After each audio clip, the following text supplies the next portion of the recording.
everybody, and welcome back to another episode of Mind Matters, Navigating Head Injuries and Concussions. I'm your host, Kiley Como. I'm the legal nurse consultant here at Shane Smith Law, and today I'm speaking again with our friend Sherry Grote. For those who haven't seen our first discussion, Sherry's a caregiver, a career leader, and a creator of the Harmony Hero Framework, a powerful approach designed to help individuals find balance, strength, and purpose in the face of overwhelming circumstance. Sherry's a devoted caregiver to her husband after his brain injury and has been living in the thick of chaos, heartbreak, and uncertainty that come with navigating brain injury recovery, while also managing a career and caring for her own family. Sherry's journey as a caregiver and a corporate leader has inspired the Harmony Hero Initiative, where she empowers others, especially caregiver leaders, to embrace both their responsibilities and their professional goals with resilience, clarity, and grace.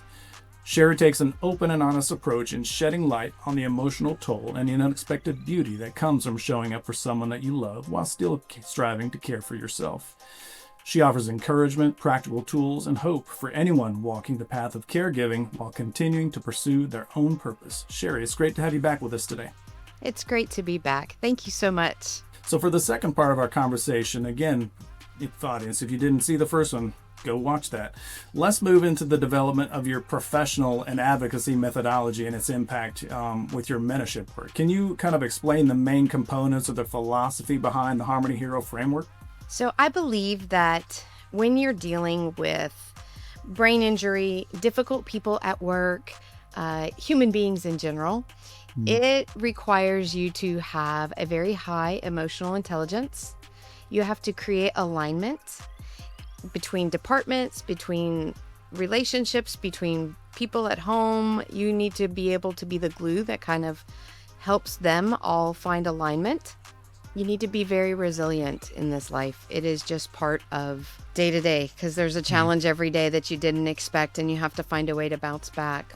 You need to be able to motivate people, and not everybody's motivated the same way, right? Some people are motivated by words of affirmation, and some people are motivated by money, and some are motivated by accomplishing a goal. Whatever that is, you need to figure that out as a leader or as a caregiver because you're trying to get your person that you're caring for to reach the next milestone. And so you have to find ways to motivate them. You have to be very open-minded because at the end of the day, you need to try new things. You need inputs from all different places so that you can try something new. The last two pieces is navigating. Sometimes you have to remove obstacles for your people, whether it's your leaders or your person you're caring for. And finally, the most important is to be youthful. And that is simply to celebrate progress over perfection, because I am a recovering perfectionist. And guess what?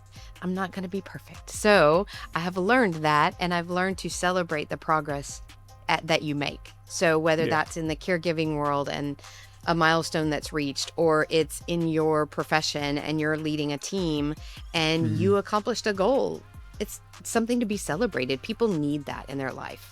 And all those pieces in that mnemonic are the pieces that I have created for the Harmony Hero Framework, because I believe they're the essential pieces in order to help you find balance when the waves of storms come crashing against your world, whether it's through TBI, whether it's through some sort of crisis, or it's a struggle at work. You know, there are a lot of leader workshops, corporate, retreats, personal growth programs out there, right?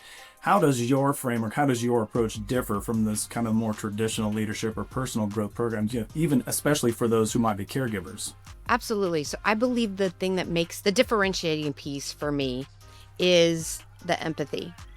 Because when you bring that empathy to your world, to the people that you engage with, in an artificial everything world that we've already talked about, we're still dealing with human beings. And it doesn't matter of whether you're at work or you're at home or you're dealing with people in a hospital while you're doing caregiving in the hospital. All of those are people. And when you lead with empathy and you put those pieces all together from the framework, you are now an incredibly powerful human being, because you're not just trying to get what you want, you're actually trying to help other people succeed too, because you're leading with empathy. So true. So what might be some of the common struggles that you see among leaders who come to you for this type of mentorship, who may also be caregivers, of course, and how does your work help address those specific, pain points? Absolutely. So a lot of them, they may have some idea of their superpowers and their strengths, right? So the first thing I do when I work with leaders is help them to find out their personality type. And I have a quiz for that I offer to them. It's something that's free. You can get from my website or my LinkedIn or socials. And it not only tells them what is good about their personality type, it also shares the shadow, that these are the things to watch out for. And a lot of leaders who are caregivers have a shadow of not being able to ask for help, trying to do it on their own instead of having a village and asking people for what they need. And that's one of the biggest challenges that I think caregivers, particularly who are leaders in business, have a problem with. And the reality is people want to help. It feels good to be needed, right? And if you give people the opportunity to help you, whether it's at work or at home when you're caregiving, it's amazing what doors will open up for you and for them. And they're really blessed by it. But it's so hard. It's so hard for caregivers to say, hey, I really need help because I have to go grocery shopping. Can you just, come over for a half an hour? Or I could really use it if somebody could bring me 18 dozen eggs, right? I need that. I'm trying to make dinner and I don't have it. Does anybody have it, right? Yes. Those are not easy things for people who are usually the strong ones, usually the ones who are perceived as having it all together. So that's one of the biggest things that I have to help leaders with, is being able to ask for help. That's so powerful. I think we talked about it again in that first episode we did about asking for help and how that may be difficult for a lot, especially the folks you're talking about who have that, go get 'em personality, high powered, go. But I think another important aspect that we often don't think about is other people, you said it, want to help. And when you don't allow them to help, you're taking something from them. And, you said they're blessed by that. It fills their cup. So again, just very much appreciate you highlighting how important it is to ask for help and allow others to help you and to come into your bubble, if you will. Yes. It's a tough thing. You're right.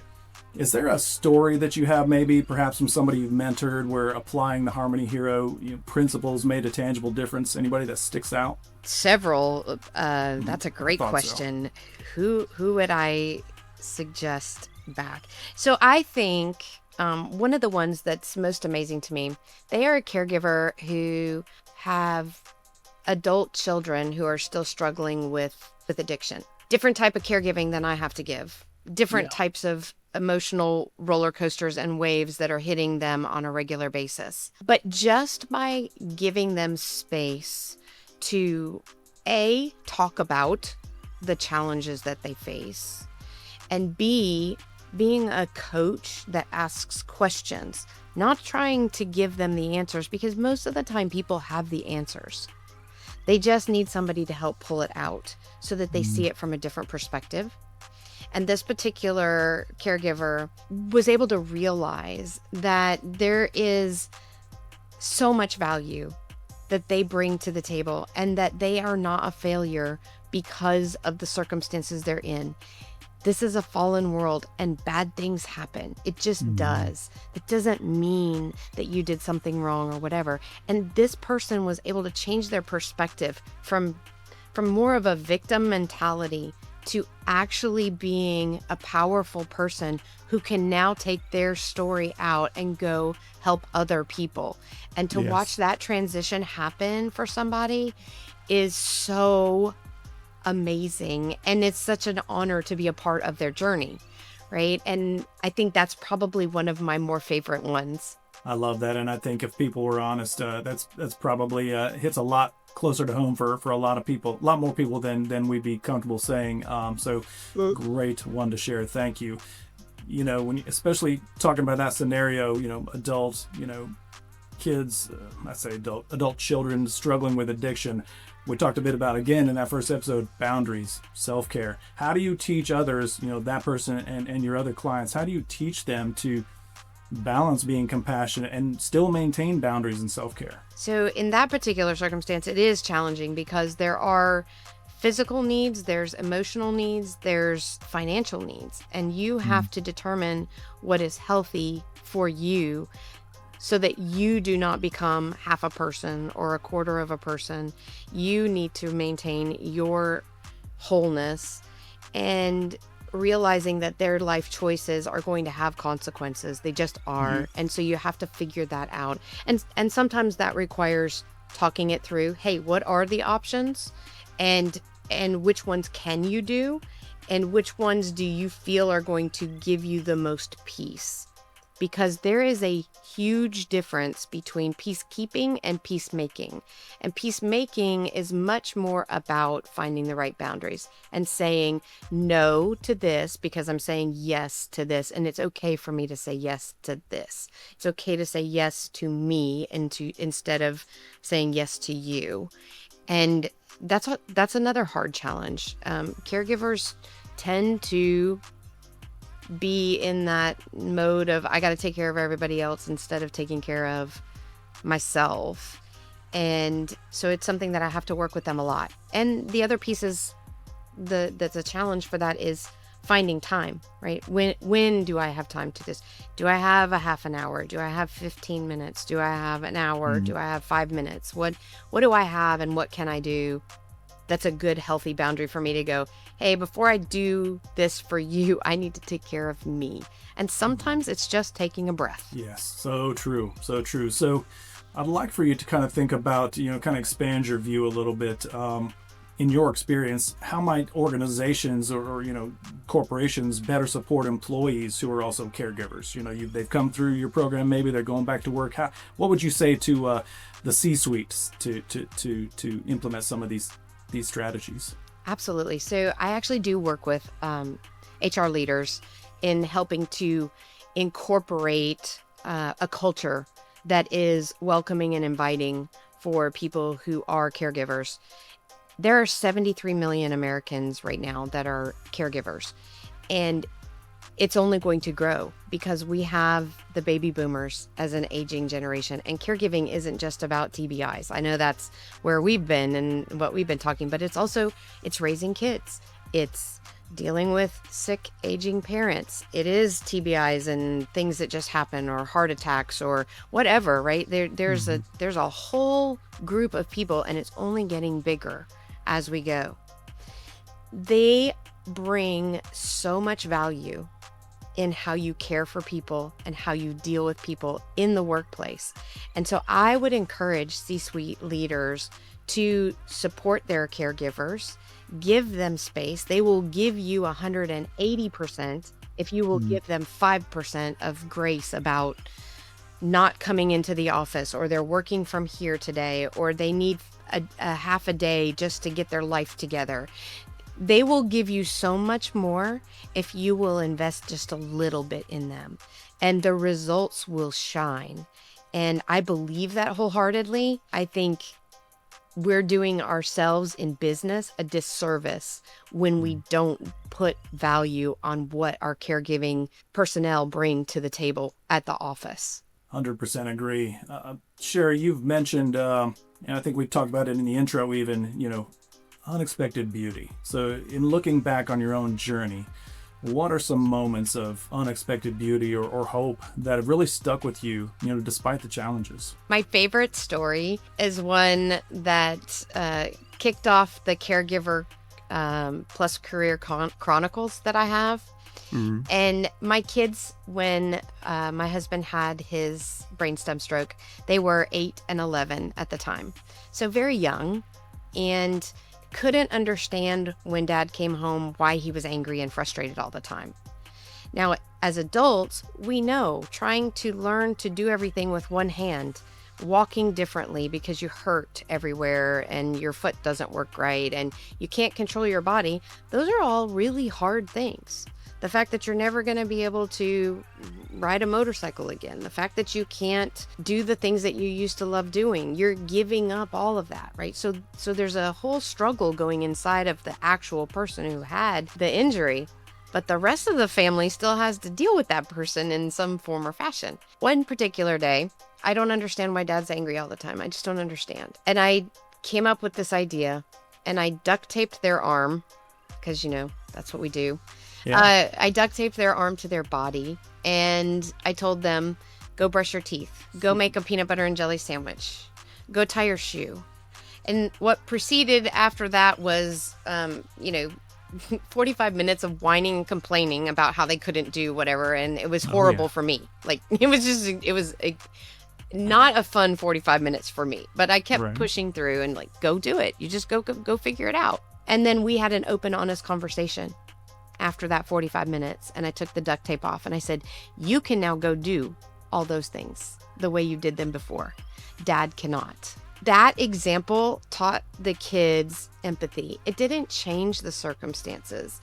And the beauty behind that was that evening they sat at our kitchen computer and they taught him how to play cool math games because that was what they were into at the time. Yeah. And so I have this beautiful picture of the two of them standing on either side of him while he's playing the cool math games, and they're teaching him and talking to him. And it opened up a door of conversation for them that didn't exist before. It was beautiful. It was a beautiful moment. And I have lots of those, over the course of the last 11 years. But I also have a lot of hard stuff. But there's beauty in the storm. There always is. There is. So right, Shane. And I love, it's hard to teach empathy. It's usually something we have to kind of stumble into and learn the hard way. So to find a way to actually teach empathy to especially young kids, that's a win right there. What a great story. And I know our audience, I hope, it's got the wheels turning a little bit because that was good. Sherry, what's next? So what's next with the Harmony Hero Initiative in your work with mentoring others? Are there any new directions or projects that you're excited about? So I am working on several new speaking engagements that are coming up, including in things like the World Diversity Summit, which is awesome because I not only bring diversity as a female executive, but I also bring diversity because of my life as a caregiver and different perspectives in life. And so that's a huge part of it for me. The next part is I'm finishing the book. It's coming along. It's been a bigger challenge than I thought it would be. It's hard to tell your story in words like that, and I'm learning how to do that. And really, the last piece of it is that I want every caregiver and every leader who's navigating the waves of challenges, whether that's from a TBI journey or something else, to know that harmony doesn't mean perfection. It's all about finding balance amidst life storms. And if I can do that, then that means that all of this has been worth it. If one other person walks away knowing that it's okay and that their story and their mess becomes their message and it becomes how they can help other people. I love that. The mess becoming the message. That's good. If there's one message that you hope that every, listener or caregiver leader can take away from your story, your work, what might that be? You can do it. It may be hard, but you can do it. And if you need help or a cheerleader or somebody to come alongside of you to help you see that you have the strength and the power and the wherewithal to get it done, I will be that person. That's a great way to wrap up our conversation, Sherry. Thanks so much. Okay, everybody, that is going to do it for this episode of Mind Matters, Navigating Head Injuries and Concussions. Once again, I want to thank today's guest, Sherry Grote, for joining us today and sharing her knowledge and her passion with us. You can find more about Sherry's work and the Harmony Hero Initiative on Facebook, Instagram, LinkedIn, as well as her website, theharmonyhero.com.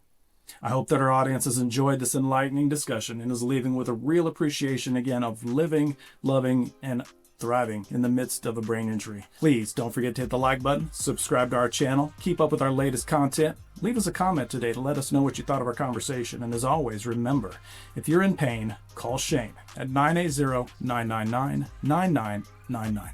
Thanks for listening. In pain, so I call Shane. 980-999-9999. In pain, call Shane.